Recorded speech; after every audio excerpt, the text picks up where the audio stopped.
بسم الله الرحمن الرحیم. حضرت جنید بغدادی رحمه الله متعلق لیکي کله چې دی وفات شو چا په خوب کې ولید چې حضرت الله د سره څه معامله وکړه. د فرشتو د سوال او جواب د څنګه جواب ورک. دی ورته وایي مال دوه فرشتې رالې.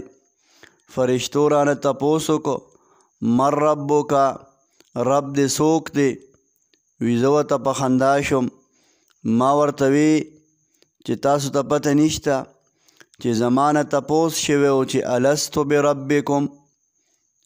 نو ما ورته په هغه رز باندې جواب ورکړی و چې بلا، ولې نه ته رب یې؟ نو وی ما ستاسو بادشاه ته جواب ورکړی دی، نو تاسو خو یې لا غلامان یې، تاسو ته به ضرور جواب در کولی شم، دا صلاحیت راکې شته. وی فرشتو یو بل سره ووی چې دی خو د الله د محبت په نشه کې دی، زه چې ځو ته